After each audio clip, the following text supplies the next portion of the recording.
the Brown Paint podcast, everyone. Today I'm here with Kartik Kuna.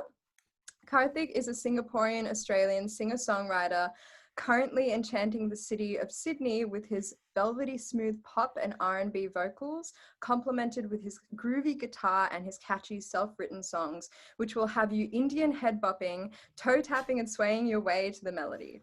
He was awarded the runner-up prize for his original song, A Better Day, for a national competition, Change the World with Your Song. His single, Home Away from Home, garnered recognition at the Mandelbaum House, becoming the theme song for the residential college, and was featured at the International Convention Centre for the SEMS graduation and annual events in 2017.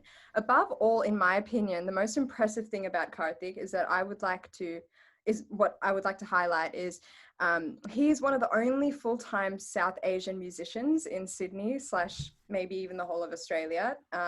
He's the only one, one of the only ones that I know to be making a full-time living off of his own music. So for any of you budding brown artists or brown parents listening to this episode, Kartik is proof that it is indeed possible to be a full-time artist earning a good buck in today's day and age.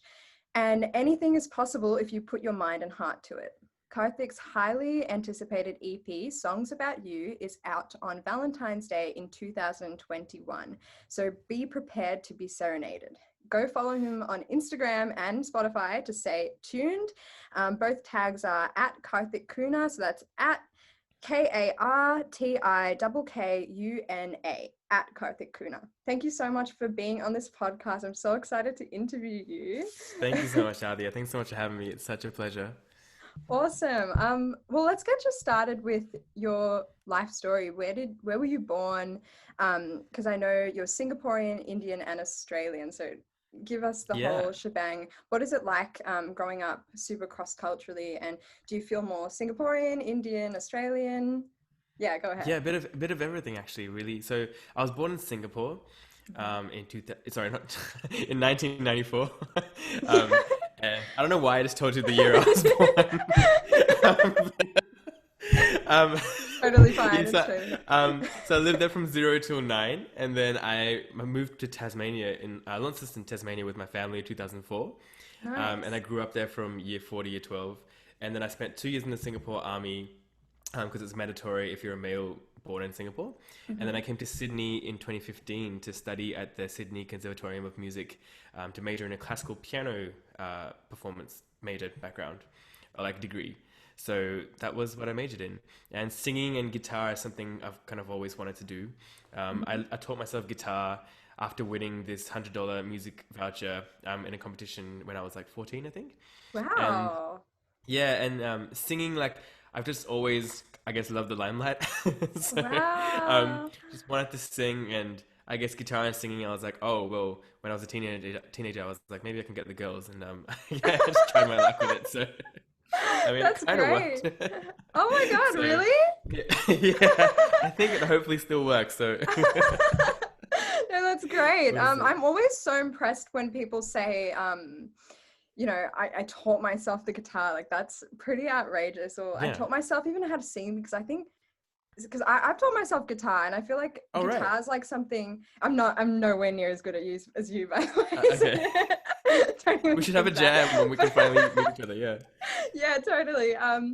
But yeah, like singing is like a whole nother level, and your voice. And I'm not just here like trying to butter you up because I'm interviewing you. I'm genuinely serious. When I was blown away when I came to the live Live streamed stream. event last Friday, and because Yeah. I just thought, my God, you sound like Chris Brown meets like Bruno Mars, and Oh, yeah. your vocal technique is on point. But I guess you've never even had vocal lessons to even know Yeah. actual Well, proper firstly, thank you technique. for that. Like Bruno Mars is kind of the vibe I was going for. But I guess I've just been like a choir boy since I was like, I don't know, in grade 4. So I just learnt from just singing in choir, singing in a cappella groups, singing in vocal ensembles, and just when I was in the army as well, like I was I in a was a music choir drama girl company. too, so just Oh, right, yeah. I Well, freaking yeah. love being in choir, a cappella groups. Yeah. Anyway, yeah, keep going. I know, Sorry.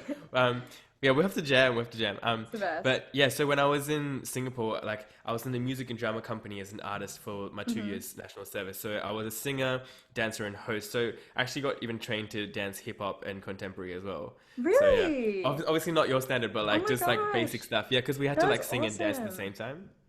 That's Yeah, so so freaking cool. um, yeah, and then so I really had 2 years to just experiment and learn from my peers about like how to sing and how Wait, to, so you only improve. started singing like when until you were much older, right? Uh, I mean, When did you start yeah, singing? so I started singing, I guess, maybe when I was like in choirs, maybe when I came to Australia, so Oh, 2000. okay. Yeah, yeah. But actually, I've got to tell you a funny story. So like, I got a solo in grade six. So every year in Launceston, in Tasmania, where I grew up, Mm. we have this music competition, and I had a solo in Elvis Presley's Hound Dog. So Yeah. it was my vocal ensemble, and I had like a solo part that went, "You ain't nothing but a hound dog," but then Ooh. I hit puberty. Yeah, That I sounded hit puberty. good. Well, it did does now. I didn't back then. But I hit puberty like really young, like at 12 or something, or Oh maybe no. 11. And instead of going like "You ain't nothing but a hound dog," I was like "You ain't nothing but a hound dog." Like just my voice just broke on stage. Yeah, and So I pro- tragic. we didn't Oh. win, but but, but it was cool. I learned from that. But the same, so I went to the same school for like my whole time in uh, Tasmania, pretty much, and I didn't get a solo until like grade 12. So Oh it my took me 6 years gosh. to redeem myself. Oh my Um, gosh. and I finally got a solo in Bill Withers' "Lean on Me" in Did, the did grade that 12 moment valedictorian. scar you? That Yeah, hound I think dog it moment? did. Yeah, Let me tell in a way, you, because yeah. I have a funny Because, story too. please share. Yeah. Oh my gosh, it was mortifying. Um, this is when I was, because I only started, yeah, I sung through like school choirs and stuff, just casually, like from the beginning of year seven up through year Yeah. 12. And I did school plays and stuff like that, but wasn't like serious singing. I just kind of like had a couple vocal lessons and stuff Mm-mm. through the school vocal teachers and choir and stuff like that. So I was just experimenting with my voice. I was just like, I didn't really know much about technique or anything. And they gave me this song to sing, and I like no one wanted to sing it. And it was Fame by Irene Cara. So I was like left with the hard song pretty much because Okay. Oh, that is a no hard one song. Yeah, wanted to it sing is. it. Yeah, it's Mm-hmm. just in a weird place. Especially for like if you're a beginner, it's like in that weird, I don't know, Yeah. break area. And I got up to sing it on the rehearsal day, and I had this friend who was like an amazing classical singer. She was properly trained and everything, and she, Okay. I looked up to her so much. She was in the year above me, and after I sang it, like I just couldn't. It was fine while I was, rehearsing it in the room, but then when you get on stage, it's a whole different thing because then, I don't know. I don't know, the miking situation, I felt like I had to project because I couldn't hear myself and it was a whole thing. Yeah. And anyway, it sounded really bad. Like I was flipping out in that break section, sort of like your hound dog Oh, moment. yeah. That's hard. Yeah. Yeah. Yeah. And my friend who I really looked up to said, "Do you realize how shit you sounded?" And she like, this guy had no filter. It was so mean. She was like, "Do you really think you can sing?" And I was so mortified. And ever since Oh, then, wow. I genuinely was traumatized after that. I refused to sing. Wait, are you still friends with her? No. Okay. Hey, I mean, okay, this is the thing, right? I feel like people can always improve, but with singing, Mm, especially like people can learn instruments and they can be good and bad, but with singing, it's like you have nothing to hide behind. So mm. it's It's either you've literally got it or you you. don't. It's Yeah, literally you. And all yeah, your and traumas in your voice. yeah, yeah, and it's Yeah. just like because of that, I feel like in Australian Idol when it was, I mean, airing and stuff, or The Voice, X Factor, like you see some people who just like are really confident, but then they really cannot sing, and Mm, like as in like with the jokes and stuff, how they just want to make good TV. yeah. So, um, but then it's just I feel like if someone didn't tell them when they were young, like that they couldn't do Mm, it, like it's kind of also dangerous when they grow yeah. up and they get insulted by like everyone else, and then they have a huge, I don't know, just self-esteem knockdown, and Yeah. Yeah, so, but I mean, I'm not saying that you can't Rough. sing. It's I'm rough. sure No, you can sing, no, no, no. but yeah, but No, I've improved a just lot. I've improved a lot since then. Trust me. I hope I have. Oh, Jesus. yeah, Oh God. Um, yeah. So anyway, yeah, yeah. What was it like? I'm really interested. Obviously, brown paints a lot to do with cultural identity. I'm really hmm interested in, do you feel more Indian or Singaporean? oh Like I know yeah, you this felt is you said, something but let's tap into that more because this is really interesting for definitely. me. Yeah. Yeah, so okay, I think especially being born in Singapore and growing up in Singapore, Hmm. I definitely feel like, and my family's pretty traditional as well, which Right. is great. I've been brought up with like a very traditional kind of upbringing. But then moving to Australia and kind of having that very Western upbringing, Mm. I think I've got a bit of both in me. Yeah. And like even till today, it's just, maybe like habits like taking your shoes off at the door or like Yeah. always kind of making sure like there's enough food when you host a party, so it's not like offensive or something, or just like always Yes. going Yeah. empty Yeah. Yeah. hand, not going empty Never, handed never to like going. anyone's Yeah. house. Just just so many cultural things, and it's not just brown culture. I think that's kind of common in a lot of cultures. Mm. Maybe not Australian culture, but No. I Yeah. think it depends. Everyone's been brought up differently, Some Australians and are weird though. Can I say that? And like yeah, not in a racist way. definitely. I love Yeah, Australians, but yeah, like sometimes I don't know. Have you been to like real like Australian like borderline bogan yeah, parties where everyone brings their yeah, own food and they eat their own food? Like you don't share the food. It's not a not a potluck. Like you eat your own food. yeah, It's super potluck, yeah, weird. yeah, But and I mean, yeah. potluck, you share the food. Like they eat their own food. I don't know if this is just like one bad experience that I had, but it's just so Yeah, it's true. weird, right? Well, I mean, I think when we came to Tasmania and Australia as well, we were confused about like the bring a plate kind of thing. Yes, yeah, yeah, yeah. And like I think there was this funny joke where like I don't know who it was, but when my mum was at uni in Tasmania, and like one of her uni friends thought like from a part of Asia, and he thought bring a plate was literally just bring like your own plate, like instead of a plate of food. So he just brought like his own plate. Oh, that's cute. Um, Oh yeah, my it's so god. good. It's just like so many cultural differences which I feel is just so good to laugh about. But I was really confused about BYO when I first came to Australia, Mm. or when parties still started happening, because it was like, why do I have to bring my own alcohol? Like, isn't there food or drink provided at the person that's hosting the party? Yeah, So yeah. it's just funny. It's like, why would I bring my own? Like, I know. like I'm coming for the free food and drink. Like what? So I think that Uh, concept, and it's just kind of learning so much about that, and also kind of accepting that and embracing that. mm, But I think traveling to so many different countries really helps you mm. understand so many different cultures as And well. you So, said you haven't been to India yet, and you're waiting to no, go, right? yeah, I was planning to go in July this year because I have a very good Mm. friend that lives over there, but COVID. Um, Yeah. and I think I feel like I need to go to kind of learn about my roots, especially a lot more. And I've always loved Indian classical music as well.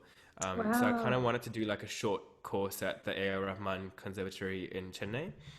Um, Wow. yeah, so just a lot of plans. And I mean, my dad was always wanting me to be like, oh yeah, go learn Indian What, music, what Indian what music. instruments, or just primarily singing, Well, or so piano. So piano? not really classical singing, but I think I just really wanted to go explore kind of, yeah, using piano, which is kind of a Western instrument, and playing Indian classical music on the piano, and kind of fusing Oh, that. because I was gonna So say, by yeah, the way, I always get this. I'm actually Sri Lankan, not Indian. So if I yeah, ask I know, questions about yeah, Indian culture, please don't come at me like, "How dare you not know this?" Because I genuinely, why would I know this? But true. so piano isn't in Indian classical music, obviously, right? I Um, mean, I would think. I know there's I like a sitar and like a lot of drums, yeah, I tabla. don't. Yeah, I I don't think know too piano is much. pretty much a Western instrument. I haven't really Yeah, seen piano used in like traditional Indian music, but I yeah, think people are using it now, or maybe like the last few years, yeah. which is beautiful. I think that kind of cross That's culture is amazing, cool. especially with music. So Wow. I've always been interested in that, and I wanted to learn a lot Mm. about that as well. And yeah, and like I also follow Berkeley Music Academy, Indian Music Academy in Berkeley, and like I'm Ooh, just so inspired by like how they fuse Western music with Indian music. It's just amazing. Like, wow. and there's some really top-notch like musicians. Um, yeah, it's just amazing. I've been That's so always interested in that. amazing. So yeah, That's awesome. it's just fun. Wow. Um, I want to ask another question, and this Of might course, yeah. totally not even relate to you, but I know a lot of Australian Sri Lankans. We go through this thing where we feel embarrassed of our culture, or we feel like we're Right. coconut, where we're white on the inside and brown on the outside. Did you ever go through Hmm. any of that? Yeah, I think I think I'm a little bit of a coconut, Yeah, but yeah. but people like my friends and stuff, they say that I'm pretty Asian still. Like it's just I Okay. don't know little things that like when I talk to my family or when I talk to fellow Singaporeans, I change my accent Oh, me and like too. I know. Yeah, yeah, yeah, oh yeah. right, That's yeah. such a And then when I'm thing. speaking to like people with Australian accents, like I just naturally go into my Australian accent because I've Do you grown have an up here. at-home accent and an I outside do. accent? Yeah, yeah. Yeah, I do. I Do you as shedded well? that. No, I did up until like year 11, and then year 11 onwards, I just decided it wasn't cool anymore, and I really just like didn't like it anymore. So Right. I just started speaking only Australian, which is Oh, so okay, right. sad. Wait, But I what can was your other still accent? Like like a Sri Sri Lanka? Lankan, but not like full Sri Lankan, but like a bit more sort of, I guess, how my Right. parents sound. To I don't Okay. know, it just weirdly happens. Like to make the other person understand you better. Like it happens when I go back It's to Sri Lanka because, especially with my yeah, grandma, she of finds it hard course. to understand because Australians are very sloppy in the way they say things. So I Yeah, have it's to true. It's true. really articulate and kind of speak like her in order for her to get it. Yeah. Well, this is Yeah. actually I think it's actually a thing in psychology where if Wow. you no matter who you're talking to in the world, you kind of reach an equilibrium to Mm, match each other and to find like a common ground. that Like makes it's sense. kind of the same thing where like, maybe like I don't mean this in a racist way at all, but Mhm. if you're talking to like someone from China or something and they're not understanding English, you kind of Yeah. speak broken English to match Well, that them, makes and they sense. speak broken Yeah. English to match them as well. Yeah, so it's not really a racist thing. I mean, it's just yeah, we just try to like understand people by kind of matching their way of speaking. Yeah. So Yeah. even in Singapore, like when we go to the markets and stuff, like we talk like broken English or Singlish, which is the slang over there. Yeah. Because if Yeah. we spoke proper English, like they would not understand. They'd be like, "What do you Yeah. want?" You just like say the Like, key words in order to get what you need to get. yeah, Yeah, yeah, that makes yeah. It's like if sense. I'm going Yeah. to like the prata shop, I'll be like, "Anne, one prata," instead of like, "Can I please have one prata?" They'd be like, I love "What? What are you on about?" that. I It's love just that. like, Yeah. yeah. But it's Yeah, just, yeah, I think that's cool. something I love about the culture, and that's something that like, every time I go back to Singapore, I'll always have with me for the rest of Mm, my life. Like I mm. would, yeah. And I think just knowing when to kind of shift, like the way I speak, and yeah, like if I said that in Australia, people would be like, are you speaking English? Like so. Yeah, Just yeah, yeah. So I think to answer your question, I do feel a bit of both in me, yeah.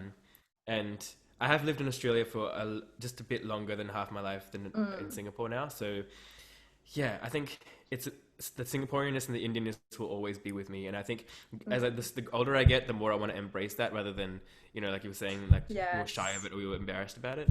Because I Yeah. think it's part of who we are. We shouldn't like Yeah. be ashamed of it. We should just embrace it.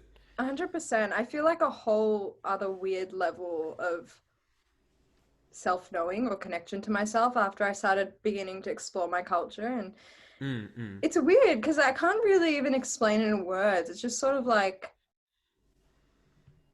you understand where you're, I don't know, from. Like it's like this Yeah. spirit, weird spiritual thing.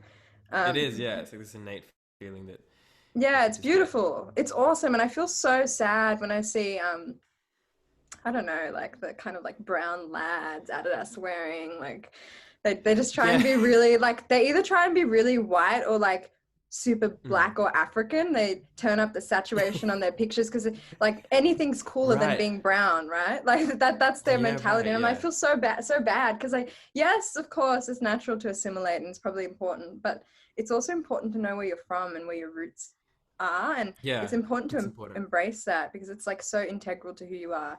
And I was going to 100%. say, Yeah. how do you think um, going back to India one day and exploring classical Indian music, how do you think that that will shape your own music and your own artistry?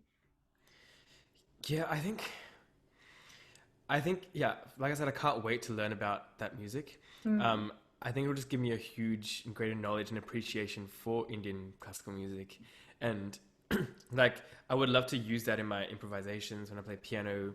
And I think music isn't just about music; it's also about history. It's about art. It's about mm, understanding. It's about empathy. It's just about so many things that which is why arts and the music is so great for children, even if they don't do it professionally. It's just good to have in our mm. lives. you know. So I think it would just teach me a lot of things. And for me, like I speak Tamil, and I mean when I Oh, speak, I sound a wow. bit white, so I was a bit shy to speak it. Me too. I But know what you mean. yeah, but I think that, you know, if and when well, I'm gonna say when I go to India, like Mm. speak, and that's the thing, language really connects people as well, and that's another thing about being proud of your culture and being proud of who you are, because like when you go to India, I feel like if you kind of, they can see, they know that you're a foreigner Yeah, just by the way you dress, but it's sure. just like, I think language just connects people all around the world, and like people always connect in that. And if you can, especially like I've been trying to practice Tamil more as well, and Mm. just speaking it more, so I feel like that'll make me feel more connected to my culture, and the people that are teaching me the music over there as well. So I think, yeah, Beautiful. Yeah, yeah. it just I just depends. remembered. Anyone that's listening on the live, Oh yeah, please hey write guys. down any comments or any questions that you have, and we can answer it Yeah, later on at the end of the podcast. Um, definitely. the next question I want to ask is about, you sort of kind of briefly touched on it, but when did you get into music, and Hmm. how, what inspired you? And was there kind of a moment like in your childhood that you just, it was more than just like, oh, like music is good. Like it was like, ah, this is something I want to do. Yeah, Was there a moment definitely. for you? Yeah, so growing up, like my dad used to be in like all the played all the woodwind instruments in the Navy band when he was doing his service. So he used to play clarinet, flute, piccolo, saxophone, and he's still, I think, trying to still play saxophone in his Love fifties that. now, which is cute. And like growing up as well, because we're Hindu, like we went to temples and in Singapore, and he used to also sing like the religious songs at the temple with like the band. So I always loved that, and I always love just not just the temple bit, but like actually just listening to the temple musicians play, because it's Mm. just so like amazing. And so that's, I've always been like surrounded by music, and even when we were growing up, I have two sisters as well, and like our parents always brought us to the botanic gardens in Singapore every Saturday, so we could get out of the house as well. Mm. And every Saturday there was like a free live performance happening there, so we would always Wow. go listen every weekend. So I've had that kind of love for music kind of shown to me since I was born, really. And like our parents also put on like soft instrumental music every night before we went to sleep. So Wow. just, yes, like, and it was like Ilayaraja, and it was like A.R. Rahman music. So I grew up listening to that. And then when I came to Tasmania, my sisters and I, we all learned how to play the piano. We were actually Wow. all meant to learn tap dancing first, which I would still love to do, because my dad wanted Love us to it. all like do tap dancing. That's so random. I And love but then I that. was like, yeah, but then we went to Tassie, and I think, yeah, it is right. And we Yeah. saw kind of how bitchy like the dance mum scene Oh was. my So God, tell me about it. yeah, Let me yeah, tell you you, to must know. become a So professional dancer, you have to have so much freaking perseverance to get through all the bitchiness and drama.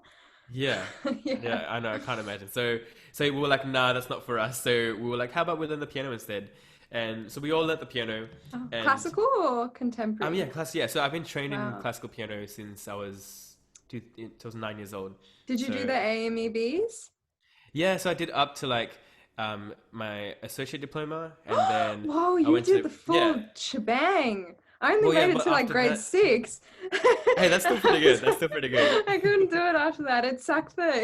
I'm surprised because like a lot of people say that doing the exams and also I actually really enjoy the theory exams. I used to get like Really? 99% You? every single time. Yeah. That shit Wow. is like stuck. You're Oh such yeah, a I used to do nerd. a Okay. paper every single day and my music theory is like on point. It's like stuck in here. But yeah, a lot of people say Oh that damn. the You just got poor AMEB, connection. a lot of people say that doing exams, like especially classical exams, and this is how I Hmm. felt, it just sucks the passion out of it and it made me really hate Yeah. piano. Okay.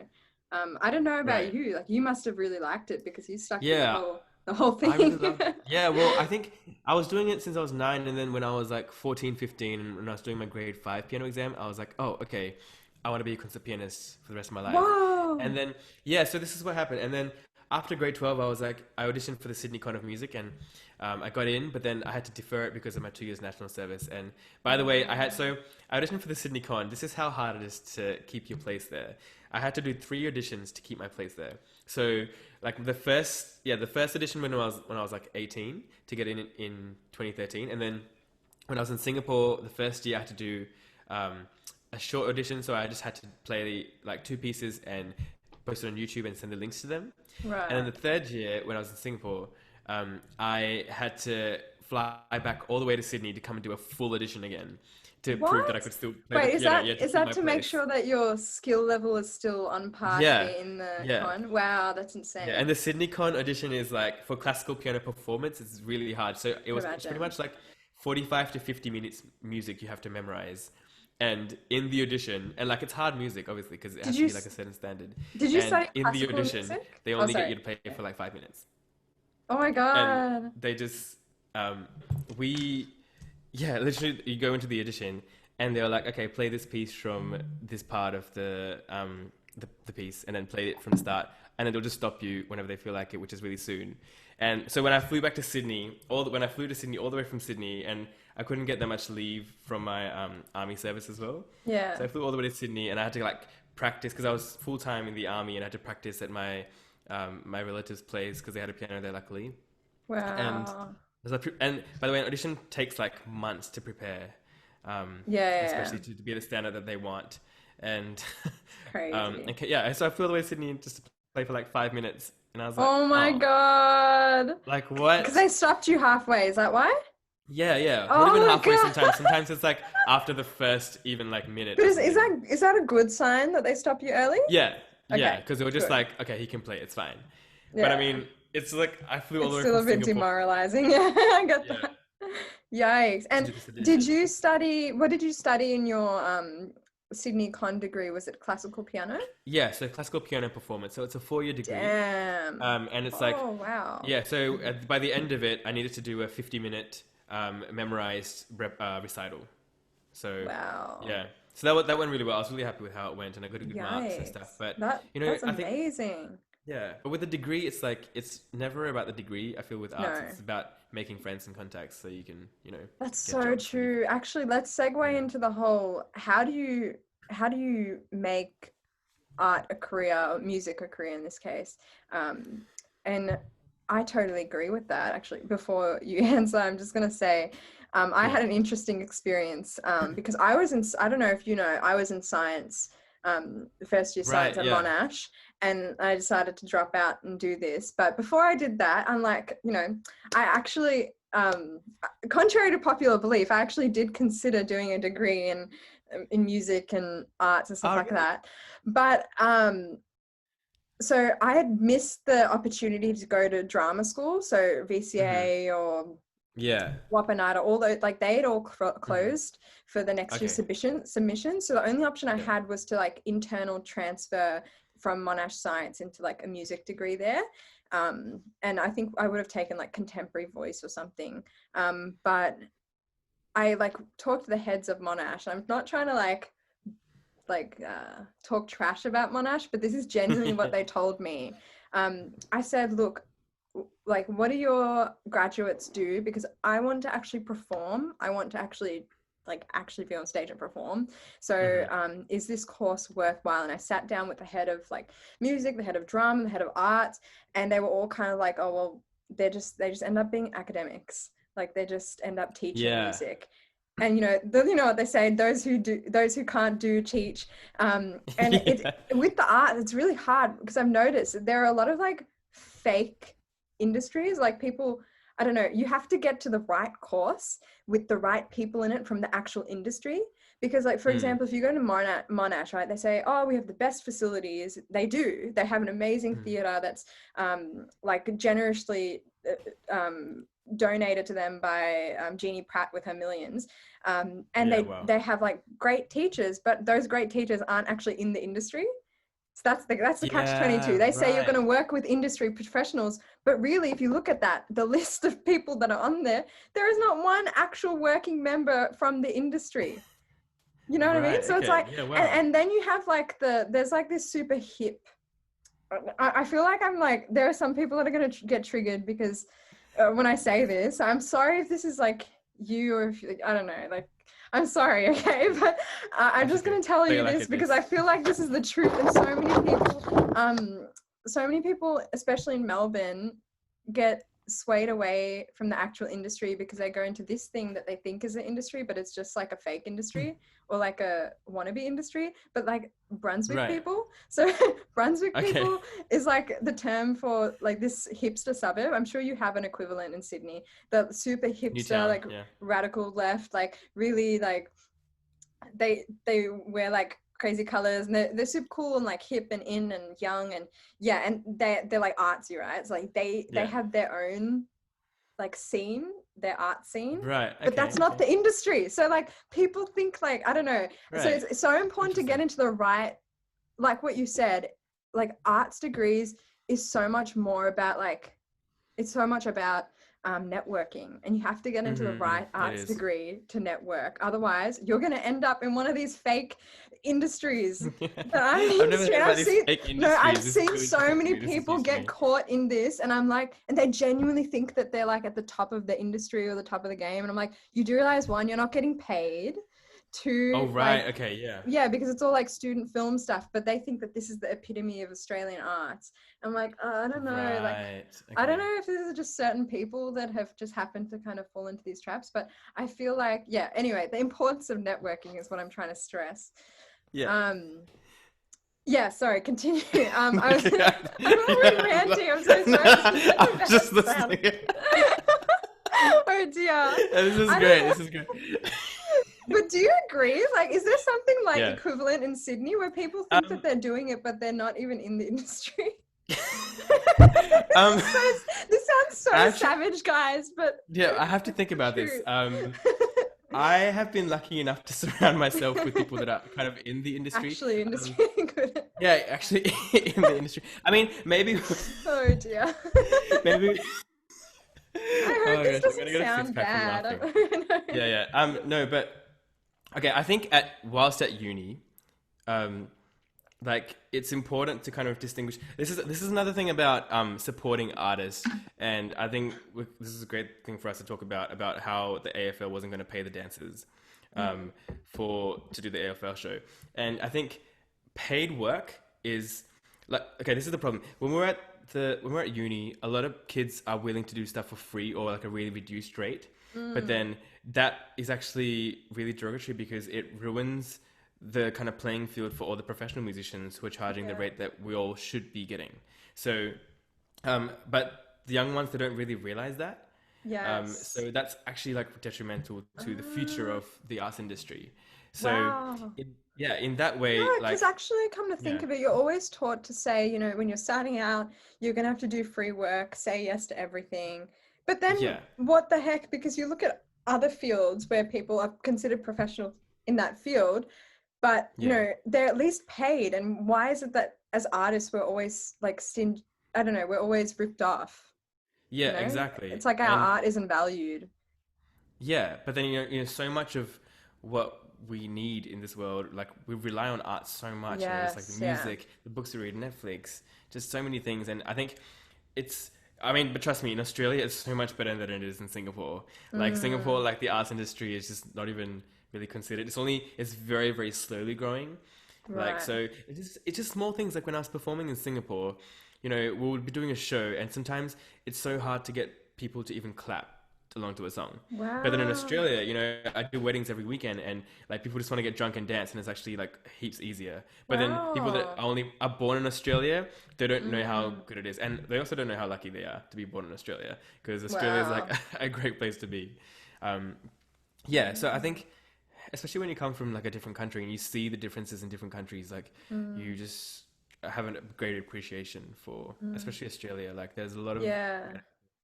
yeah, especially So it's a great lifestyle. Yeah, would you say it is possible to become a full-time earning musician in Australia? 100%. Yes. Depends which state. Like, okay, for example, Okay. I grew up in Tasmania and I couldn't be doing what I do now, like performing for weddings. Right. Like, I couldn't be a professional performer in Tasmania because there's just not enough work, sadly. Yeah. Hopefully there will be someday, but like in Sydney, New South Wales, where I am, yeah, like there are about 40,000 weddings that happen every year. So there's plenty of work.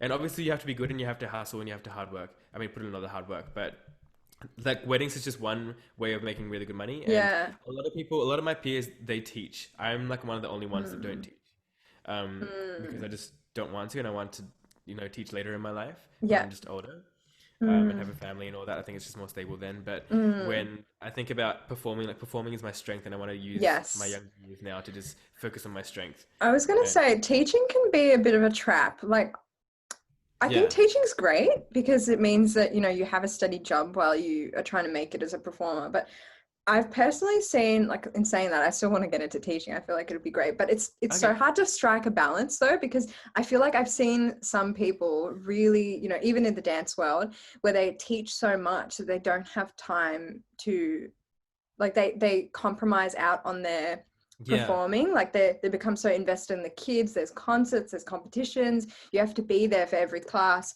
and then you can't go for hmm, this audition and that audition, and you can't take teaching off for some reason to do a show. And it's like it's a whole thing, and then they end up just becoming a teacher instead of a performer. yeah, And I yeah, don't know, it's a bit of a slippery slope sometimes, like, to find that balance, but I totally understand what you're saying. Yeah, it's yeah, great yeah. that And so yeah, you're, yeah.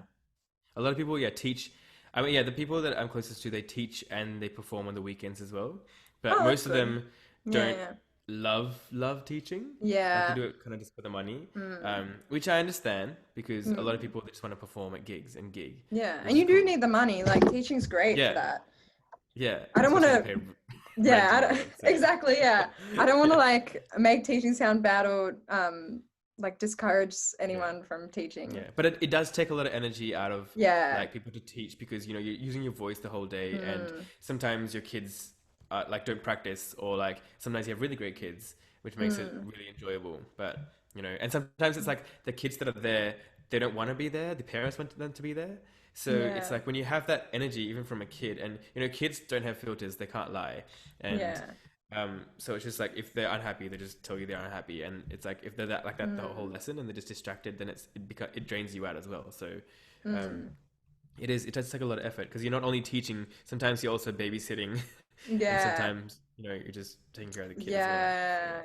Kids are tough, aren't they, man? yeah. Um, what do you when did you realize, I guess, it was more than just a hobby, music? And um like, for anyone, any budding kind of young brown artists that are wanting to, or not quite sure if their hobby is something they should or can make a career, how do you tell if your art is more than just a hobby, if it's something that is really like that Mm. thing that you have to do for life? Yeah, when did you realize that it was more than just a hobby? Yeah, so for me, I think it definitely was about. I'm pretty lucky because I've kind of realized when I was about 14, 15, so Right. year 8, year Wow, 9. that's really Um, early. Yeah, about the being a concert pianist Wow. thing. So I just loved music. Well, I love music so much, and it just gives me the greatest joy. And I was like, people can Mm. get paid to do this? Like, that's amazing. Wow. So I think from then on, I just like made it like a huge, like 10-year or whatever goal, a lifelong goal to just make it like, make a living from music. And that's been my Mm. goal since I was about that age. And can I And now I'm ask, finally doing it. Yeah. oh, sorry, just can I ask a really, like, a stupid brown question, but how did your parents react when you said you wanted to be a concert pianist? Were they okay? Um, Yeah, so it's not a stupid question at all, by the way. I think because my dad was a musician in his earlier years, I think Yeah. he was a bit more understanding. Yeah. Obviously, they probably were like scared shitless, but Yeah. I think they saw that, like, since I was about 15, I was practicing 2 hours a day after school, like from 9 to 11 p.m. At night. Yeah. Mm. And like it was funny because the piano was in my Wow. big sister's room, and she was getting so annoyed about why I had Oh to my practice God. so I late. can imagine. But I was just so focused, and I just really had a goal that I wanted to achieve, and like Yeah. that's why I kind of got to where I wanted to be, Yeah. and like I just knew that I had to put that effort in. So I think they saw that I was really, really stubborn about I just really wanted to do that for the rest of my life. I didn't want to do anything else, Wow. and I think I kind of had to rebel in a sense and be like, Mm. no, I don't want to be a doctor, lawyer, engineer, and like I don't want to Mm. be a boring accountant, stable job. No offense to accountants, like we need accountants, Yeah, but yeah, I yeah. mean, I even know they're what you bored. mean though. Like, Yeah, um, yeah. and I'm just like, I just knew from a very young age that art and music is just what makes me feel alive, and being on stage is like the biggest, gives me the biggest joy I in my whole life. know, And I love it right? so much. So, and I know you feel that too. So It's the it's just, best. yeah, when I kind of realized that, I was like, I can't do anything else. Like, Yeah. yeah, I just don't want to. And like, I Mm. mean, I think it's always that question about money or happiness, and Yes. kind of having a stable income, but then doing something you love. And I could have like I think I told you like I got to like a 99.65 ATAR, but I mean, who Wow. cares? Like, yeah, it's just a bit of a flex. Yeah, But I mean, no, no, who seriously, cares? this is important because I want to actually really highlight this. Kartik could Yeah, have easily, very easily become a doctor, a lawyer, absolutely anything. He had all his doors open, yet he chose to become a musician. So just because I know so many people that are like crazy mm, intelligent and really smart, but because they're smart, they get pressured into like, because I got this ATAR, I might as well, use it and go into med or yeah, something right. like True, true. crazy like hard to get into, or yeah, like, or they think that they value those careers above arts. Like it's as if like arts Mm, makes you dumb and dumbs you down. Like yeah. I had this girl tell me like she had this creative, but I don't want to like be too specific because I don't want her to know who like I don't want people to know who I'm talking about. Yeah, it's all about code. It's really funny because the more I talk about this, the more I find that people come to me and tend to like justify their life choices to me in a way that's sort of Right. like, Okay. oh no, but like, I'm smart. So like, I really I enjoy like using my intellectual capacity. So that's why I'm doing economics or Okay. whatever it is. And, Mm. like the other stuff, it doesn't stimulate me intellectually. I get that one all the time. And I'm like, you think I'm Really? dumb? Okay. You think I'm fucking dumb? Like, excuse Yeah. me? Like, I enjoy some intellectual stimulation, but like, it's Yeah. like, do you want to do that for the rest of your life? Is that a career? Like, you can still be intelligent. Like, Yeah. it's like, it's You as can if still be. like, like, look at Yeah. you. You're a smart Yeah. dude that's figured out how to make Thank you. music your full-time gig, which is a freaking hard thing to do. Yeah. So, Yeah. sorry, Well, continue. I think I love I love your rants. It gives me life. Like, Sorry. yes, yes, Adia.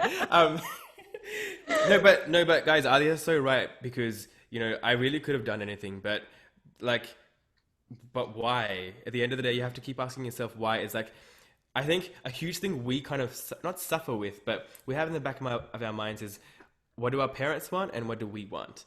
And I think and this is the thing where Western culture is great, because Western culture always is a bit selfish and it's always about putting yourself first. But then, Yes. whereas brown culture, it's like about putting your family first. Yeah. So I think you just got to strike a balance between the two. And in a way, I think it's so important to kind of get that bit of Western culture and be like, okay, I need to do this for myself, because if I'm not happy, that's not going to make anyone else happy. And at the end of the day, our parents want us to be happy. So if we're not Yes. happy, how can we ever make anyone else happy? You know? It's And so true. I think we just need to ask ourselves that really uncomfortable question, and just deal with the consequences. Because even if it's hard, like, obviously, nothing good is going to come overnight, and it's going to take years of hard work, like years of dance training for you, like years of singing and piano practice for me. It's not going to come easy. But if you know in your heart that that's going to make you happy for the rest of your life, and that's something you can do for the rest of your life, then Yeah. why wouldn't you just put all your effort into it? Like, So why would you true. waste the time to go do not a maths degree or a science degree, but like, like, Yes. if you know that's not going to make you happy. Um, It's yeah, so we already true. have enough people. I mean, if you really love maths and science and that's doctor stuff, like, you should go Yeah. do that. But Yeah, we're just kind of yeah, focusing on people who really have a talent for the arts, and like yeah. do it as a hobby. Mm. Even like Bharatanatyam dance. I know so many like Indian girls or Indian guys that do like Indian classical music or dance Yes. throughout as a hobby, and their parents force them to do it and everything. And if they really love it, that's great. But then once they finish high school, the parents are like, okay, now stop doing that and go focus on an academic job. But Yes. but why? What if you're really good Mm. at all that? Why don't you just pursue it? I Because know. we need these young people that are up and coming, and I know Yeah. there's so many great young talented people that Mm. need to just pursue a career in the arts, because the Yeah, world needs exactly. that. Yeah, and if you're born with Exactly. that talent, then it is your job. I feel like it's your job. It's our jobs to like share it with the world. you know, and it's just like what goes around comes around, and we just need to share that love and that talent with the world, and like that's what we're born for. I truly believe that. So That is yeah, that's my so little on rant. point. That is the reason I'm doing brown paint, because, you know, you're right, the world needs to see that, because Yeah. the truth is, right, no one wants to talk about this, and that's why I Yeah. created brown paint, because there's a huge demand, for Hmm. colored representation, for colored people on TV and the Yeah. arts and business and Yeah. alternative career paths, like being represented, diversity, all that stuff. But then there Yeah. isn't the Especially now. supply, especially Yeah. now, and there's heaps of people yapping about it, and then there's no supply. And Yeah. Yeah. the problem I have is when people yap and they don't have solutions. Like, Mm. you're yapping without giving any kind of like realistic solutions. Let's be realistic about it. I'm saying that there's no supply, and that's the problem. We need to encourage more South Asian people to be in the arts. I'm not talking about any other culture because I can't talk for them, but in our Yeah. culture, I know, like, we can all agree that it is a problem that, our culture, our community, our family, our parents, we look down upon art. We look down upon being an artist. We look down upon even just expressing your Yeah. opinion, your political opinion at the dinner Yeah. table. Like, you come across as like a rude young kid that's trying to challenge their elder. Like, it's just, you can't even Yeah. express an Yeah. opinion, right? Half the time. Yeah. Yeah. So Especially for females in our culture, which is yeah, something that needs to change as well. So yeah. 100%. So I think, yeah, like, we need to, this is bigger than just like me and you pursuing like, or like bigger than whoever's listening pursuing their dreams and doing what they want. It's actually about representation. It's about like other young kids feeling like their stories are being told and being inspired to actually follow their dreams. If they want to be a pop star, like, fuck yeah, we haven't had like Yeah. a South Asian pop star really blow up since MIA, I think, really. I can't really Yeah. think of anyone else. Well, I'm Nora next Jones Anya, is so half stay Indian. tuned. Heck yes! I'm so excited for you. No, seriously, Yeah. that's awesome.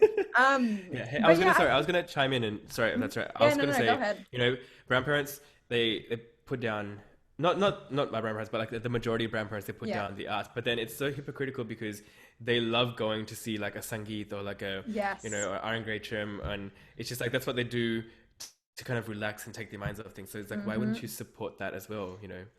Like the Yeah. power and funding that and supporting that, like it's just astronomical. Like if people supported that and saw that as a real career, the world would change, like, for the And there better. would be so much Yeah. healing, because art is healing.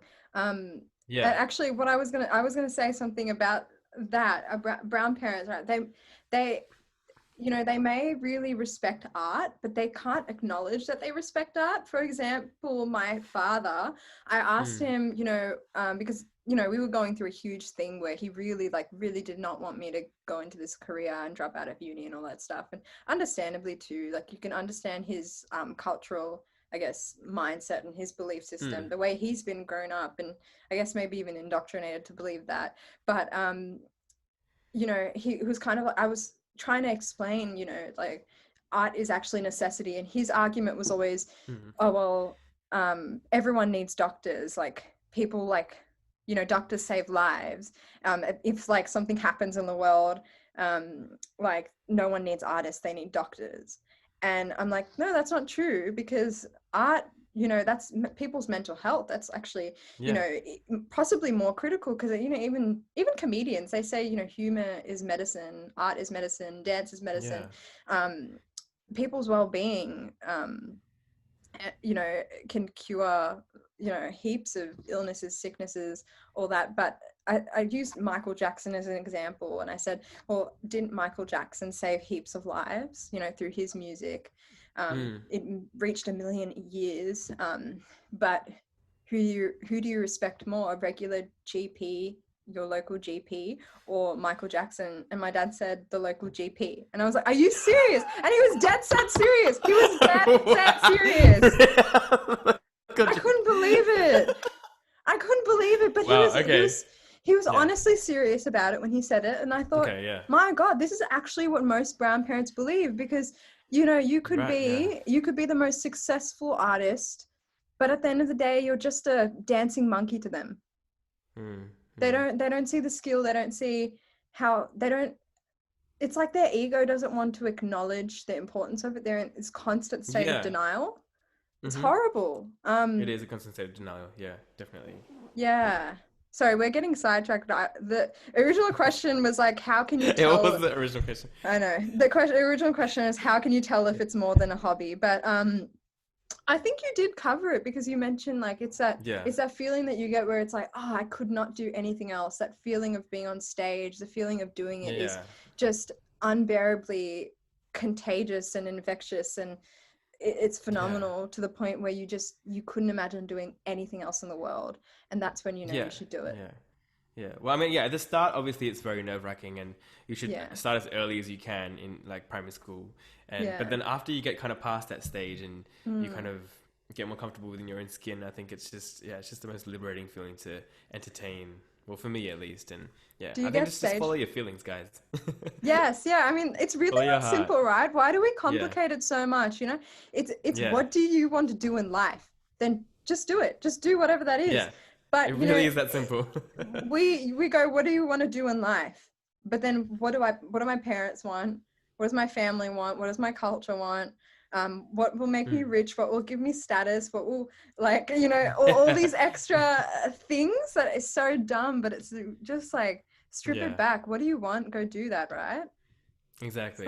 Such a great key point. Yeah, I think sometimes, like with kids especially, because most of us, like our parents pay for uni, or unless you're an Australian citizen, you get HECS. But like for me, I was still a permanent resident when I was kind of at uni, so we had to pay like the same domestic fees, but we had to pay it up front. So I think, and for a lot of immigrant kids as well that come to Australia, I think the pressure from the parents, and maybe something that the parents hold over them is, look, I'm paying for your degree, so you better do what I want, kind of thing, you know. But it's very toxic. It is very toxic. I don't know the way to kind of change that. Like, we need to hold like a mass conference for brown parents. You know what? No, seriously, this is what I want to do with brown paint. I want to hold brown paint events where we talk about these things with parents. But unfortunately, I think that our parents' generation is going to be really like, it's going to be hard to change. It's going to be tough. Them. But what we can do is change ourselves. But what I find really hard, right? People are like, a lot of people preach, you know, this generation is going to be the generation to change, and, you know, there's so much hope. The younger people, like we think progressively and stuff. And, you know, you look around at like other brown kids our age and you think, yeah, like you're rather progressive, like surely you'd be a good parent. But what people don't realize is that they have like, they don't know, but they're just acting as their parents. They're parroting off everything that their parents are doing without realizing, because you know what it is? It's indoctrination. It's, you haven't, you know, gone through your own cultural and childhood traumas. You haven't done the self-work on yourself. So that when you become a parent, all that baggage just gets put on that kid, and then it becomes a cycle. And I see this happening all the time with like this generation brown parents, like you know, the young people that are now becoming parents. But they've just, you think that they're changed, or you'd hope that they've changed, but really they haven't. And it's scary, because, you know, you really do hope that but it's, you know, even just like the way they act. I don't know if you, I don't know, like. No, 100% I agree with you, because I think, I mean, our parents are such a huge part of growing up, and it really affects our friendships, our personal relationships, our romantic relationships. And unless we're aware of that and we actually do the work to kind of be, okay, this is the good parts that I want to bring into my relationship, and this is the bad parts that I want to leave out, like it'll just stay in our subconscious, and like that. But then those thoughts become things, and then like, sooner or later you just understand my dad.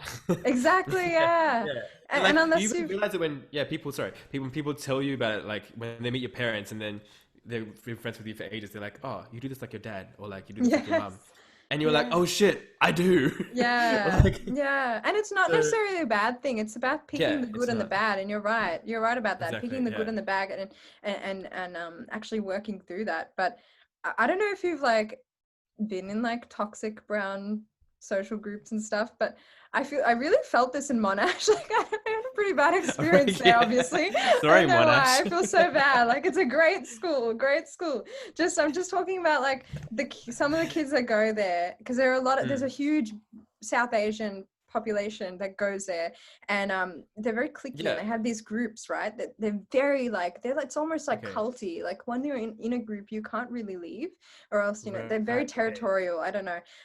And you know, toxic brown culture, people kind of gossip about each other. You know, we talk about Oh, gossiping yeah. aunties. These Mm. kids are repeating the same things. They are becoming the gossiping aunties. And I'm just Yeah. exactly like their parents. And it's a very, like, there seems to be a very uniquely brown way of, you know, going about it. Like there seems to be like this underlying kind of judgment, hypercriticism thing that brown people Mm. do when they gossip about each other, and they're doing Yeah. it too. And it's like they're in the same I mean, not to say that this is necessarily a bad thing, but they're in the same degrees that their parents are doing. And this sounds really judgy of me, honestly, but Yeah. but I just see them becoming their parents, and I'm like, Yeah. it's You're right. it's we really need to like actually talk about it, because it's not enough to say, oh well, we're millennials and we believe in climate change and changing the world, and then therefore that makes us better parents. No, it doesn't. We have to actually work Yeah. through our childhood traumas. That's true. Yes, sir. Right. Yeah, Yeah. And this is something anyway. that no Oh one yeah. talks about. That's the thing. Yes, no, it's So true. it's like, you know, it's like how mental health, you know, was not a thing until a few years ago, or it's, you know, how homosexuality was like actually illegal in Tasmania until 1994 or like somewhere in the 90s, which is Yeah. crazy, you know, and now the world has progressed so far, Oh, and so fast it's too. like, wow, Yeah. this is actually a thing. So I think Yeah. in that sense, it's also like the world, especially this year, I think the world has changed so much Oh my in God, just this yeah. year, you know, which has been a great thing actually, I think so because too. it's just made us all sit with our demons and the world to sit with its Yes, demons and be like, okay, oh wait, we have to actually fix this. This has just been like an underlying problem for ages, I and agree. you know, so yeah, I don't know what the question was. I don't know where I Quarantines have was been such a going. blessing. Yeah, yeah, yeah. Yeah. My next question is like, any tips on any brown kids, you know, that are listening to this, that are Hmm. aspiring musicians and artists? What are some tips for getting into the arts? Where would you start? So Yeah. you Okay. say they've been you know, it's been a hobby throughout high school, and they're kind of at VC year 12, end of high school, and they're wanting to, you know, consider universities and stuff, or trying to move on past high school and make it a career. What would you say for them to Definitely. do? Definitely. Well, I think the first thing is be good. Don't be shit. No, but this is seriously important. Like, if you really want to do this, and Don't if be you want to shit. make a career, yeah, don't be shit. Like, Oh, dear. and it's important because people that are, you've got to have a few people and your friends and your family, your Yeah. peers, and your teachers that, you know, really support you and think you're actually good. If only your mum thinks you're good, there's a problem there. Like, so I reckon definitely have that talent, but then once you get into the industry, I just think it's so important to just be a nice person. Like you know, it's so cliquey. It's just, there's no need for that. Like, just be friends and make friends and be the person that everyone wants to be friends with, you know? And be reliable, turn up on time. You know, if you've got a gig like starts at 10, be there at least 15 minutes earlier, or like Yes. just little things like that. Like, always dress so that you feel good. Yeah. And you know, just professionally, and just so many little things, like respond to people fast. Yeah. Don't give in to the gossiping culture. You know, sometimes it's hard, but it just, you know, don't speak about people badly behind their back. Like, if you have Yeah. something to say to someone, just say it to their face. Don't go to the internet and like rant on Oh Facebook. God. That's such a shitty thing to do, and it's just like so childish.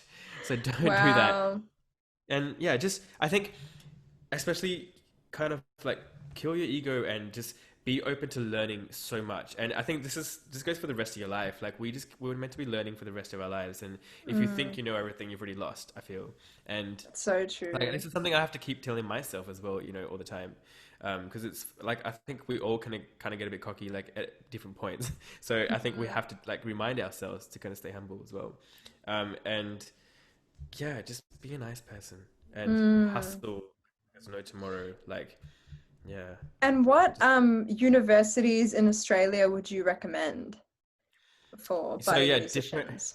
Yeah. So I mean, I'm a bit biased, but if you want, Yeah. I think for classical and jazz music, the Sydney Conservatorium of Music is probably the best, or the Griffith University in Brisbane, in Queensland. I think Yes, I've heard they're that those two great. are the best. Um, if you're going musical theatre, I've heard WAPA and VCE are good. VCA, yeah. And NIDA, oh, And VCA, sorry, yeah, NIDA, and yeah. NIDA, obviously. For acting, yeah. But I think it also depends because a lot of my violinist and classical string player friends go to ANAM in Melbourne, Right, okay. um, or like after to do postgraduate study. So Hmm. um, yeah, I think it just depends. But I also think it depends on if you can you live in that city that you're studying in, and do you Yeah. actually love living in that city? Because it's not just Yeah. about the uni; it's also about creating a network of friends and also just Yes. enjoying the city you live in. Like, I mean, for Mm. me, like I love Sydney because of the weather, and Yes. like it's so great. Like I couldn't live in Melbourne because it's just so Yeah. depressing all the time. Yes. um, Yeah. so that's why I love Sydney, and like I love that there's water in the city, like Circular Quay. I just love these little things that Mm. make Sydney Sydney. Yeah, That's awesome. And you mentioned yeah, that like half of being in an arts degree is about networking. Any tips on mm. networking for people that just Um, don't know how? Yeah. yeah. Well, I recommend, like for example, when I first came to Sydney, I didn't really know anyone, and I literally walked with my guitar on my back all over like a few suburbs and just handed my resume in, and I just emailed like a shit ton of people, and I got one response back, and it was from Sydney Uni, and Wow. Sydney Uni got me my first ever gig, my pub gig, and since then I was like, okay, awesome. So I made friends with the guy at the time who was running everything, and funnily enough, he was the same guy that asked me to do my live stream gig last Friday, because Wow. he's just set up his own business now. So yeah, I think It's a really small like world, isn't it? The it is, arts. yeah. I would say value your friendships and treat Mm. people nicely. Don't just always kind of make it business, business, business. Because I feel people Yes. really sense that and they're Yeah. like, okay, go away. Yeah. Um, so actually, like, care about people, have a heart, Mm. you know. Yeah. And yeah, I think being nice and like just and don't be boring as well. Like, be fun to be around. You know, Yeah. don't like you can't be shy, especially in this industry, because people just forget Mm. you and they want because like at gigs especially the people that I play with, I hire them because not only are they amazing musicians, but they're also great to hang out with, you Yeah. know. And especially when you're at a wedding for like 10 hours a day, you want someone there to like talk to and that Yeah. you can laugh with and have a good time. If they're just like Yeah. on their phone or just like I don't know, boring or just like I don't know, have bad kind of energy, it's just not fun for everyone. No. And clients can see that. People like humans notice that really easily. So yeah, be a fun person and just Mm. go educate yourself and about different things. Go do different things. Don't just do music. Like go take care of your body. Go take care of your social like well being as well. I think there's just That's so so much there. true. Yeah, Because as an artist, you are your own vessel, right? So it's so yeah, important to be healthy as it well. is. Yeah, physically Mm. and mentally. So Yeah, that's 100%. awesome. And Yeah. how do you convince your parents if you want to do arts? And your parents, we're just assuming, Hmm. they're more on the strict side, more on the no, you can't, you shouldn't do that side. What's your Yeah. opinion on it, telling your parents something you want to do and convincing them that it's right for you? Um, save up, work a job for ages, save up, Yeah.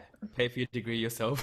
Yes. If you Yeah. have to, apply for scholarships if your parents are not supportive, because I think as long as you're really willing to show them and work hard at what you really want, I think Mm, at the end of the day, I think they will see that and they will want to support you because I mean, most parents, they want their kids to be happy. So I think, yeah. and I think having that really hard talk with your parents and be like, you know, like parents, mom and dad, like Amma and Appa, like this is what I want to do, and Mm. like, you just gotta. Have you seen the movie Three Idiots? No. Okay, it's like a Hindi movie, and I Okay. think it's Three like idiots. one of Write my that favorite. down. It's about friendship, and it's beautiful. And um, one of the friends literally goes to his friend's parents' house and tells him like how talented his son is, and it's just like why would you not support that? Like, and he was saying that Wow. if your son's happy, you're never going to be happy trying to make your son happy by living through your dreams of being a doctor maybe, or so it's Wow. I think having that hard talk with your parents and be like, this is what it's going to take for me to be happy, like Mm. I'm not asking for permission, but it'd be nice to get your blessing, and to do that. That's a key point, actually. That's a Yeah. really big point. One thing that I don't know if this, let me know if you resonate with this, but I've been doing a lot of thinking, especially about parenting recently, because I'm coming out with a Mm. brown parent series soon. But one thing that Oh, I've noticed about brown culture is that this whole asking for permission thing, there's no real definite line between being a child and being an adult. Whereas in other cultures there are, mm. even in indigenous cultures, okay, there's a Okay. rite of passage where the young boy, you know, when he hits puberty, he has to go on like a hunt or a run or something like that and prove himself as Right. to become a man. Or Yeah. like the woman going through menstruation, there's a ceremony there, and Mm. at that point you're a woman and you're acknowledged as your own person. You have a sense of like freedom and autonomy and self-responsibility. In the Yeah. Western world, the equivalent is handing over the keys to your car, or buying your kid a car, or sending them off to college, and that's the point where they become Yeah. an adult. Whereas in brown culture, I found that when I turned like 18 and started, you know, doing things for myself, it was weird because I was really independent. I was financially independent. I transported myself everywhere. I had my own car, was doing my own thing in uni, working my own job, paying for my own food, chipping in bills. Yet I was still asking permission to do everything. And it's like your parents, Mm. what do you think about Yeah. that? Because, Yeah, so this is the yeah. thing. How I kind of dealt with that problem is, well, I just moved states. Um, Wow. so like, I mean, yeah. So my big sister still lives with my family Mm. back home in Tasmania, and yeah, for a while, even though she's 1 year older than me, like she felt like she had to ask permission to even go Yeah. out to see her friends, Yes. and it was like, and Yes. I was like, why you don't ask, just go. Like, Yes. that's kind of what I had to train my parents. Like I kind of did things and then I told them, and Yes. I had to do they that got mad too. at me for it. But Yeah. then I think after a while they're like, okay, we can't control him anymore. Yeah. Like we're just getting Yeah, and used to it. it's Yeah, dumb because they think like, oh, they're off the rails now, and really it's actually just a natural cycle and they just kind of need to let yeah, go. And it's so yeah, sad that yeah, us as the kids have to have the conversation with them and sit them down and say, okay, dad, mom and dad, I'm an adult now. yeah, I want to take responsibility for myself. Just letting yeah. you know, like Yeah, yeah. the, Literally, we literally had that talk with like my dad, especially because I think when I was telling you, like my mom and dad lived apart for 13 years to fund our mm, education because we mm-hmm. just weren't rich and we just needed all the money we could get. So my dad was living in Singapore and my mom was living in Tasmania for like, yeah, since I was like 2005. So since I was 10 Wow. till I was like 18. So we only saw our dad like a few times a year, and it must have been so hard for him because he loves us so much and they've sacrificed so much for us. Yeah. And when he came back to Australia finally, like he would treat us like we were still kids, and we're Mm, like, oh, we've already grown up, and it was like I'm sure it was heartbreaking for him, but yeah. we had to just get through like so much like a teething process, and like we had to sit him down and be like, okay, like you can't treat us like kids anymore. Like, and I think it was helpful Wow. where like his kind of our family friends kind of also had to tell him the same thing, and like he was like, Wow. okay, I think so. Only I think recently he's finally like, okay, and it's like I think it's so freeing for him because now it's so chill, and I feel like me living in Sydney and them living in Tasmania, it's made our relationship just stronger. Like living apart Wow. kind of makes the relationship stronger. Yes, no, I And I think totally get that. yeah. So and my little sister lives in Melbourne as well. So I think she Nice. kind of moved out as well because she was like, yeah, we can't stay at home.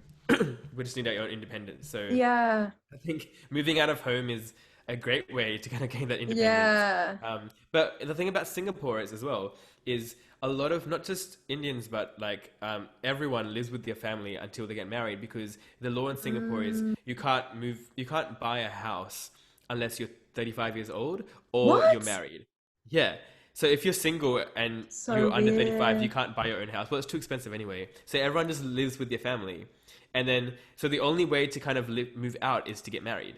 So that's like an incentive to get married. Yeah. Yikes. Yeah. Like you can That's rent and rough. stuff, but like, why would you? Because it's No, so no, expensive. that's You rough. could own a home. Wow. So My that's also like another gosh. part of the culture why so many kids live at home before moving out. But in Yeah, Australia, that makes you can sense. kind of afford to move out, when you're 18 and stuff and pay your rent. Yeah. Yeah, and at the very least, like you can, go live in a share house. You Yeah, can you exactly. with your friends even.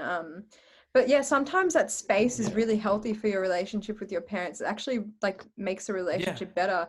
And yeah, going back to what you said, I just like really like what an amazing point you made about don't ask for permission, but ask for a blessing. such a big thing with brown culture, especially when it comes to doing a degree, because that's your first, it's a very symbolic moment. It's your first decision, your first solo decision, or should be a solo decision.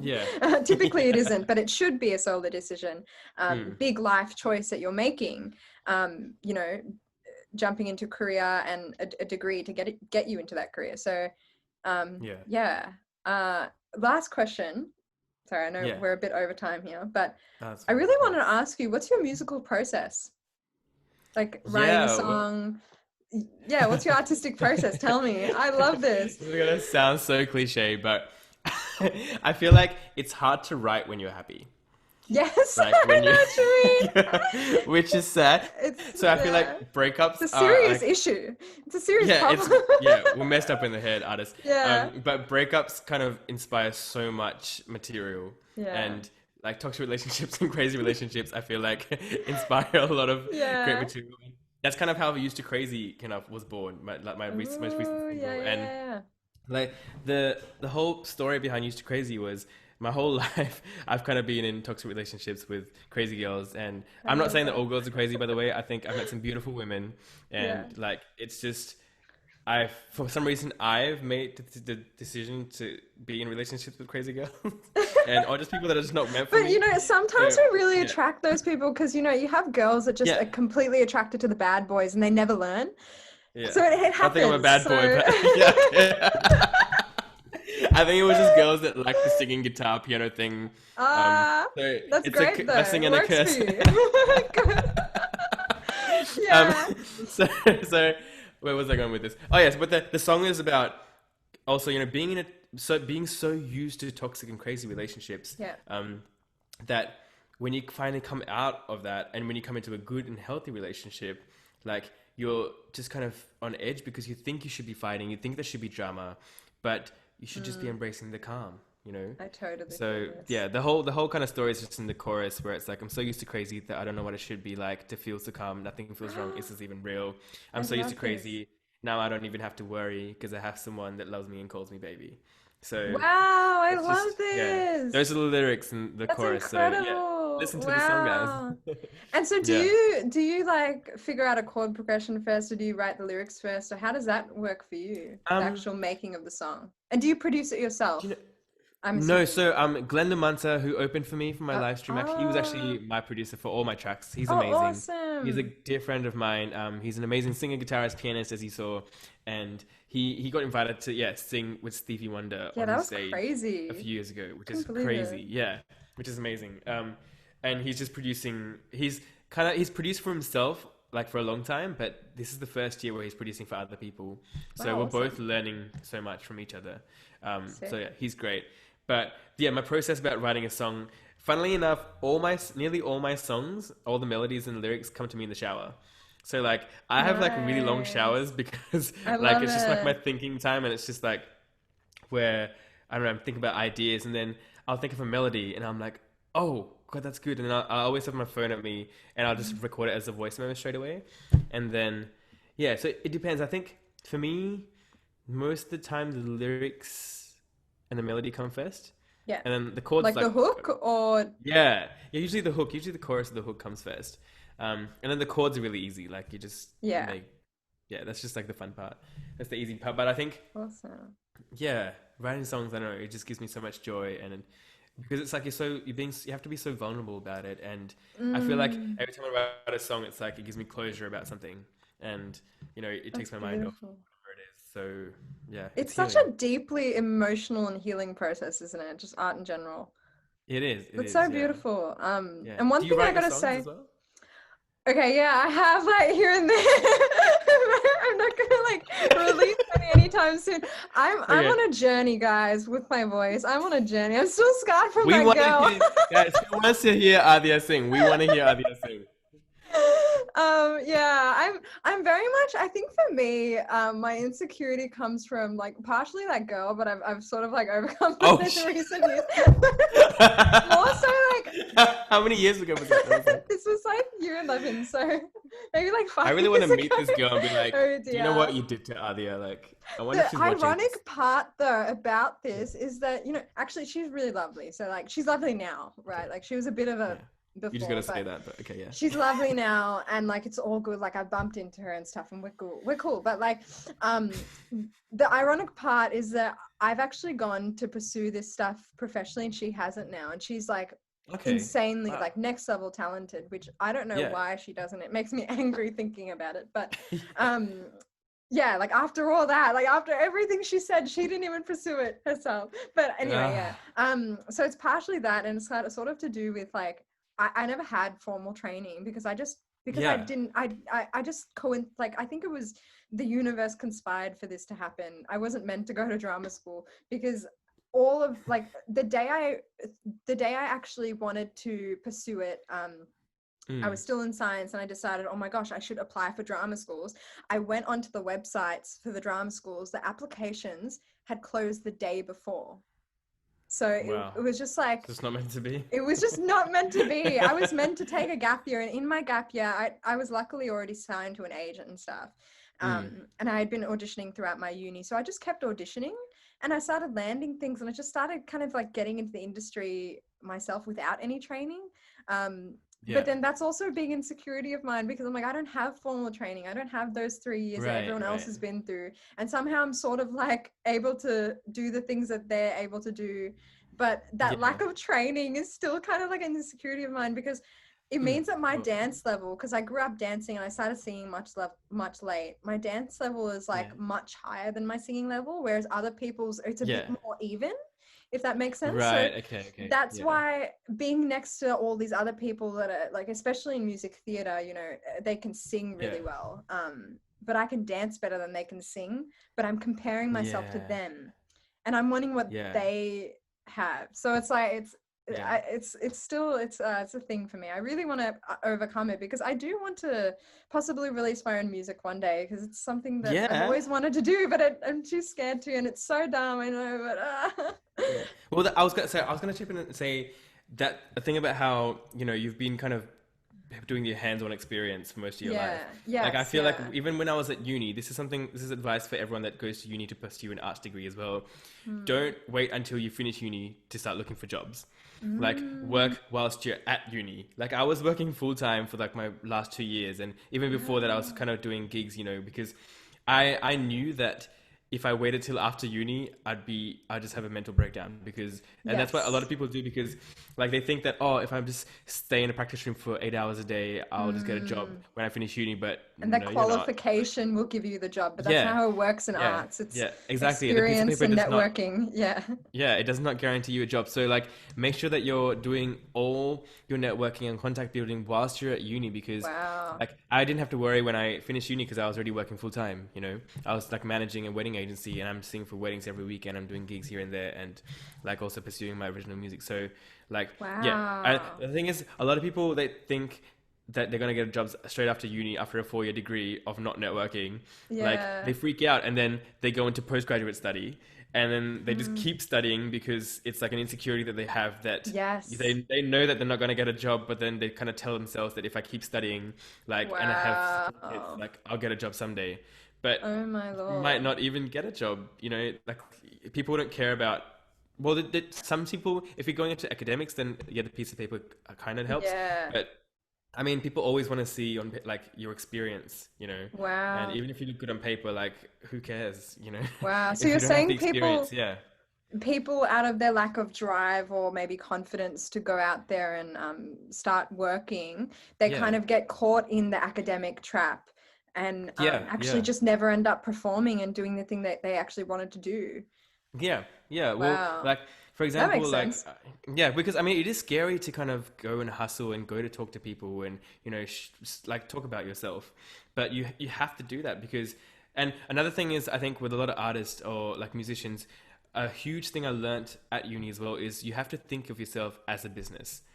Like Mm. you can't think of yourself just as another person because once you start thinking of yourself as a business, you take yourself more seriously. People you want Mm. you want people to take you Yes. seriously, and and you need the industry to take you seriously. So you need to, think of it as a business, like send professional invoices, like have a professional email address, like have a website, have a Facebook page, Instagram page, like do all those little things, that Yes. make you look professional. Yeah. Otherwise, you just Don't be a stonehead band t-shirt wearing like dreadlock dude that is really talented but just has no marketability or like yeah, professional qualities at all. That's such yeah. like I really hope you guys are tuning in because he's giving some like quality golden industry advice here.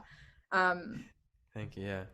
Yeah. What do Unless you you have a think? really good Yeah. manager and that, Yeah. can help you with everything, which most people can't afford they're at uni, then yeah, okay. Yes, But, yeah. usually you have to do everything yourself first before you can even afford a manager. I mean, So, I was gonna say, the thing that you said about treat yourself as a business is so mm, like vital because that's why they call it show business. They don't call it's not called show yeah. art or show expression or show Yeah. truth Or or show like exposure.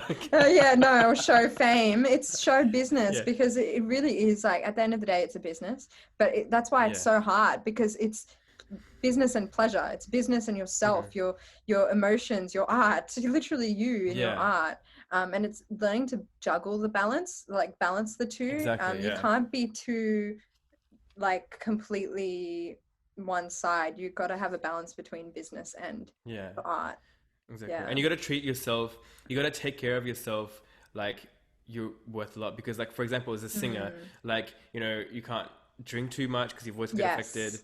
Like, you Yeah, got to get yeah, enough yeah. sleep. Like, if you smoke, okay, but don't smoke so much that it ruins your voice. It's Mm. stuff like that. So you just need to take care of yourself. And yeah, because you need to, like, value yourself. And yeah, just it's so That's important to value awesome. yourself so that you can function at your best all the time. Heck So, yeah. Well, yeah. we're ending on a great note here and valuing yourself.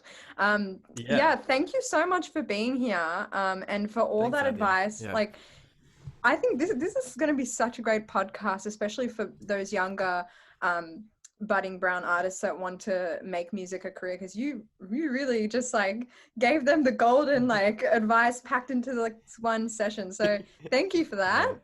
Thank you so much. Yeah. And I'll say, like, my leaving thing is just, guys, yeah, if you really have that burning desire to be an artist, a dancer, an actress, and a singer, anything, just do it. Just follow your Yeah, heart. It's gonna be hard, but put in that hard work and be willing to put in that hard work and accepting that it's not gonna be easy, but it's gonna be worth it. So do it. Just do exactly. it. It's worth it because of your happiness. So Yeah. heck yeah. Yeah. We've got to just think long term. That's the main thing. Exactly. Yeah. Yeah. Thank you for that. So again, Kartik's highly anticipated EP, Songs About You, is out Valentine's Day 2021. So be prepared to be serenaded and go follow him on Instagram and Spotify at Kartik Kuna. That's at symbol KartikKuna.